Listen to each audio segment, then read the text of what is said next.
여러분 안녕하세요. 자, 지난 시간에는 저희가 한미 무역 자유무역 협정 FTA 17장 정부 조달에 대해서 그 핵심적인 부분을 우선 제가 말씀드렸고, 그 중에서 가장 중요한 부분 중에 하나가 WTO의 GPA의 그런 그 개정안에 의해서 우리 한국 정부와 미국이 이제는 우리 한국 기업들이 과거의 실적 그 패스트 퍼포먼스가 없어도 그런 그 부정적인 평가를 받지 않는다. 그렇다고 해서 또 실적이 많다 그래서 유리한 판정을 받지 않는다라는 말씀을 드렸고, 또한 이러한 그 불리한 판정을 받았다, 아니면 불리한 대우를 받았다고 판단하면 외국 업체가 발주기관으로부터 탈락 사유를 설명을 받을 수 있겠죠. 제가 그걸 디브리핑이라고 말을 합니다. 그래서 탄력 사유를 설명을 듣고 구체적으로 프로테스트, 이 신청을 할 수 있는 구조가 만들어져 있습니다. 자, 그러면 이번 시간에 다시 한번 그 한미 자유무역 협정의 17장 정부 조달 섹션을 다시 한번 훑어보도록 하겠습니다. 그래서 지난 시간에 제가 말씀드린 17장 1조 일반 규정, 17장 2조 적용 범위 말씀드렸고, 17장 4조는 일반적인 그 general principle, 그래서 전반적으로 우리가 어떤 정보 기술 시스템과 소프트웨어를 사용하는 것들에 대한 그 안내를 하고 있습니다. 그래서 나머지 그 17장 5조 같은 경우는 이제 참가 조건, 어떤 형태를 통해서 우리가 한국 기업들이 미국 연방정부 조달에 참여할 수 있느냐. 우리 한국의 조달청은 나라장터라는 이런 시스템이 있죠. 우리 한국은 그 전자조달 e-procurement의 시스템이 전 세계적으로 아주 모범적인 사례로 그 평가를 받았습니다. OECD에서 발표한 자료를 보면 한국의 전자정부 기능 중에서 전자조달이 아주 우수한 그런 그 케이스로 많은 나라들이 또 공부도 하고 또 우리나라에서 배우기 위해서 또 파견 와서 교육받기도 합니다. 특히 우리나라 정부가 그 지식 공유 사업이라 그래서 KSP라는 사업을 들어보셨을 겁니다. 그 Knowledge Sharing Program. 그래서 하나의 그 해외 원조 자금으로서 우리 한국이 경제적인 발전을 함에 있어서 우리가 어떤 과정과 절차를 거쳐서 우리가 가지고 있는 그런 knowledge를 통해서 경제 개발을 했기 때문에 이런 것들을 이제는 이제 후발 개발도상국이나 또 못 사는 국가에 저희가 공유를 하게 됩니다. 그래서 KSP 프로그램을 통해서 저희가 상당히 이런 그 전자 조달에 대해서 여러 국가에 교육도 하고 저희들이 어떻게 이런 전자 조달을 하고 있는가에 대해서 많이 홍보도 하고 또 가르치는 그런 역할을 저희가 많이 하고 있습니다. 그래서 한미 FTA 17장 5조를 보시면 이제 참가 조건은 한국 기업들이 미국의 연방정부 조달 사업을 하기 위해서는 반드시 SAM, 그래서 System for Award Management라고 합니다. 그래서 이게 일반적으로 SAM이라 그러는데, 쉽게 이제 우리 한글로 풀어서 말씀드리면 미국 연방 벤더 등록, 이렇게 말씀드릴 수가 있겠습니다. 그래서 우리 한국의 기업이 미국의 연방정부에 관련된 조달 사업에 참여하기를 원하면 반드시 이런 벤더 등록 SAM을 해야만 사업에 참여를 할 수 있습니다. 거꾸로 외국에 있는 기업, 특히 미국 기업들도 마찬가지로 한국의 중앙정부의 전자 입찰에 그렇게 참여를 하고 싶으면 우리나라 나라장터에 등록을 해야 되는 그런 절차가 있습니다. 그래서 우리나라의 그 나라장터가 미국의 SAM과 비슷한 역할을 하고 있다라고 보시면 되고, 이제 추후에 이제 그 어떻게 우리가 미국 연방정부 조달 벤더로서 등록하는 이런 절차와 단계에 대해서는 따로 설명을 드리도록 하겠습니다. 좀 여러 가지 이제 정부에서 운영하는 그런 그 지원 프로그램에 따라서 이런 SAM을 등록하는 것도 상당히 이제 일반화가 되어 있습니다. 물론 SAM을 등록하기 위해서는 사전에 소위 말하면 던 넘버 알지 아니면 KG 넘버 같은 거를 등록한 후에 통합적인 그런 그 벤더 등록하게 되어 있습니다만은 이런 것들은 좀 더 구체적으로 나중 시간에 저희가 한번 살펴보도록 하겠습니다. 그래서 17장 5조는 우리 한국 기업이 또 미국 기업이 한국에 진출할 때 어떠한 조건이 있는지를 살펴보고 있습니다. 17장 6은 이게 퍼블리케이션 노티스다. 그래서 어디다가 우리 정부 공고를 하느냐 이런 것들입니다. 그래서 여러분들 잘 아시는 것처럼 미국은 회계연도가 우리와 다릅니다. 우리 한국의 회계연도는 정부 회계연도를 말씀하는 겁니다. 우리 한국의 회계연도는 매해에 1월 1일부터 당해 12월 31일까지가 1년의 회계연도인 것에 비해서 미국의 회계연도는 물론 연방정부를 말씀드리는 겁니다. 회계연도는 매해 10월 1일부터 그 다음에 9월 31일까지가 회계연도로 되어 있습니다. 그래서 양국 간에 예를 들면 미국 연방정부가 입찰 공고, 조달 공고 사이트는 그 FedBizOp이라 그래서 www.feo.gov이라는 공고 사이트에 가셔서 확인을 할 수가 있습니다. 우리나라의 경우는 나라장터 가서 보시면 되겠죠. 그래서 각국마다 이것은 어떻게 보면 이제 그 통합적인 그 WTO상의 GPA 그 공공조달 협정을 맺은 국가들 간에 비슷한 형태입니다만은 예를 들면 EU 같은 경우에 유럽 연합 같은 경우는 TED라고 해서 텐더 사이트에 들어가서 보실 수가 있고 캐나다도 마찬가지고 이런 국가들은 하나의 그 센트럴라이즈된 중앙에서 운영하는 중앙정부가 운영하는 조달 공고 사이트를 통해서 정보를 공지하고 또 사업을 팔로우하는 게 일반적인 현상입니다. 그래서 물론 한 가지 여담으로 말씀드리면 우리 한국 기업들이 그러면 모든 미국 연방정부의 조달 사업이 초기에 말씀드린 것처럼 2018년 기준으로 우리 한화로 무려 630조 원 정도의 재화와 용역을 구매를 했습니다. R&D 포함해서. 그러면 이 모든 것들이 다 미국 연방 조달 공고 사이트인 그 FedBizOp에 공고가 되느냐, 다 그렇지는 않습니다.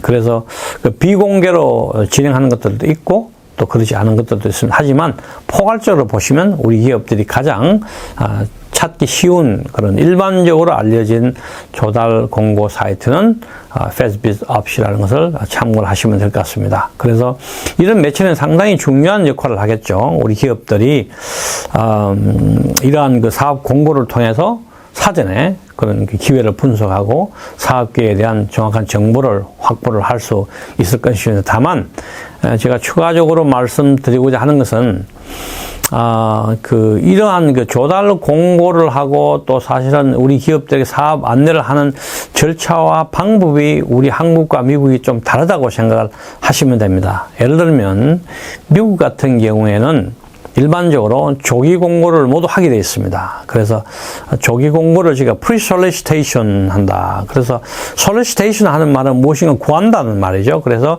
pre-solicitation 하면 조기 공고를 한다.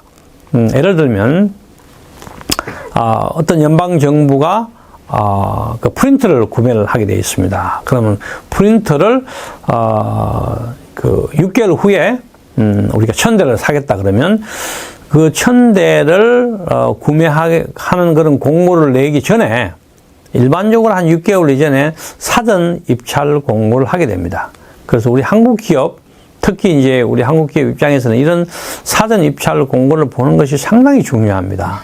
그 사전 입찰 공고를 보는 중요성은 이런 사전 입찰 공고를 통해서 미리 그 발주처에 대한 정보를 확인하고 또 공개가 된 제품들과 또 사양을, 스펙을 모두 확인을 해서 과연 우리가 이런 사업에 참여할 수 있는지 기술적으로 또 여러 가지 물류랄지 여러 가지 면에서 저희가 지원할 수 있는 분야도 확인을 하고 사실은 정말 그 우리 한국 기업들이 아까 말씀드린 이 프린터를 1000대를 우리 그 미국의 정부가 구매를 한다 그러면 그 제품에 대한 자신이 있으면 6개월 전부터 미리 제안서 쓰는 작업을 할 수가 있겠죠. 그 반면에 이런 사전 입찰 공고에 대한 정보가 전혀 없거나 이런 그 스터디가 전혀 안 돼 있는 기업은 6개월 후에 가서 6개월 전부터 준비를 해온 기업과 경쟁을 하게 됩니다. 그러니까 절대적으로 6개월 후에 준비를 한 기업이 불리하게 되는 경우를 봅니다. 그래서 많은 경우에 우리 한국 기업들이 이런 그 publication notice, 그 공지를 어떻게 하는 거에 따른 그런 정보나 구체적인 운영 방법을 잘 모르시는 것 때문에 사업 기회를 많이 놓치게 됩니다. 그래서 이런 우리 한국 기업이 어떻게 하면 이런 사업 기회를 좀 더 효과적으로 할 수 있느냐에 대해서는 추후에 다시 한번 말씀을 드리도록 하겠습니다. 그 17장 7조는 기술적인 그 테크니컬 스페시피케이션에 대해서 이야기를 하게 됩니다. 그래서 대부분 예를 들면 그 미국의 전자 관련, 미국의 전자라 전기장치를 공급하려 그러면 여러분 잘 아시는 거 UL 규정을 따야 되겠죠? 또 예를 들면 사무기기 같은 것도 미국 가구협회에 인정을 받아야 되는 것들이 있습니다. 그래서 이러한 사항들은 반드시 제안 요청서 Request for Proposal RFP상에 언급을 하게 되어 있습니다. 그래서 우리 한국 기업들이 이런 사업에 참여하기 위해서는 이런 RFP 제안 요청서에 나와 있는 기술적 사양에 대한 사전 검토 부분을 미리 확인한 것도 중요하고 사실 일반적으로 민수시장에도 이런 그 제품을 기술이나 전기 이런 분야나 또 미국 가구협회에서 인정을 받은 그런 가구들 훨씬 더 가격적인 면에서 충분한 그런 그 감안이 되기 때문에 이러한 사항들 우리 기업들이 사전에 많은 조사가 필요하다고 생각이 됩니다. 그 다음에 사실은 이제 그 17장 8조는 그 타임 피리드라 이렇게 해서 조달 사업이 진행하면서 조달 기관이 규정하는 입찰 참가 신청서 참가를 하고자 하는 분들에 대해서 어떤 입찰 공고를 하느냐 아니면 입찰 공고를 하는 일자와 또 제안서 제안 그 제출하는 기간 이런 것들을 명시해 주고 있습니다. 일반적으로 보면 뭐 이게 한국도 뭐 비슷하다고 생각을 제가 해봅니다만은 미국의 경우는 입찰 공고를 하고 보통 한 30일 정도, 한 달 정도의 기간을 준다고 보실 수가 있겠습니다. 물론 이런 솔리시테이션 입찰 공고는 여러 가지 그 다양한 형태의 입찰 공고가 있습니다. 예를 들면 입찰 공고가 아주 간단한 시장 조사를 하는 것들 이 경우에는 RFI라고 그럽니다. 그러니까 Request for Information, 시장 정보를 수집하는 경우, 이 시장 정보를 수집하는 경우는 미 정부에서 그 랩탑 컴퓨터를 사겠다. 그러면 내가 향후 몇 개월 후에 이런 랩탑 컴퓨터를 이런 사양을 가진 랩탑 컴퓨터를 사고자 합니다. 이러한 입찰 사업에 관심 있는 기업들은 신청을 하십시오 하는 게 바로 RFI입니다.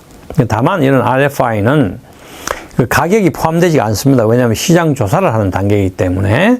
그래서 이런 RFI 단계가 끝이 나면 그 다음에는 RFQ라 그래서 Request for Quotation이라고 그러죠. Quotation이라는 게 우리 한국말로 하면 번역하면 견적한다 이렇게 볼 수 있겠죠. 그래서 견적 요청서를 제시를 할 수 있겠죠. 견적 요청서와 또 RFP 제안 요청서는 조금 약간 다른 경우에 사용이 될 수 있겠죠.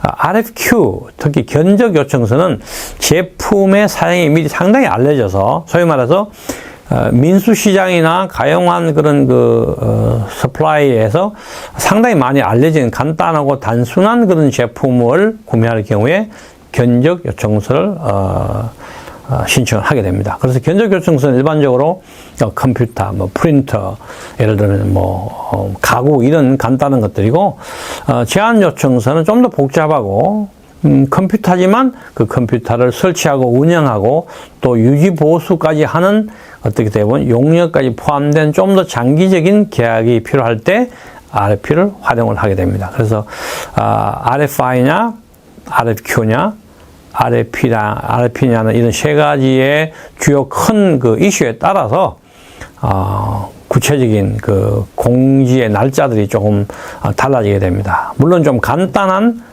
앞서 말씀드린 것처럼 견적요청서의 경우는 10일 정도 아니면 10일보다 짧은 기간이 있을 수가 있습니다.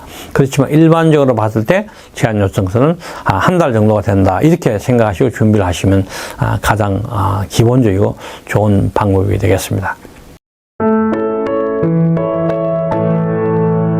그래서 이번 시간에는 저희가 전반적으로 한번 우리가 우리 한국 기업들이 어떤 단계와 절차를 통해서 미국 연방 정부의 사업에 참여할 수 있는가. 가장 중요한 것은 우리가 벤더 등록을 해야 된다. 우리 한국 기업의 경우는 미국 연방 정부의 SAM System for Award Management 등록해야 되고, 외국 기업이 한국에 와서 특히 미국 기업들이 한국에 정부 조달할 경우에 조달청의 나라장터 같은 다른 정부기관의 전자입찰에 등록 절차를 거쳐야 된다라는 것이 이번 강의 가장 핵심적인 요소가 되겠습니다. 그럼 다음 시간에는 17장 구조부터 한번 살펴보도록 하겠습니다.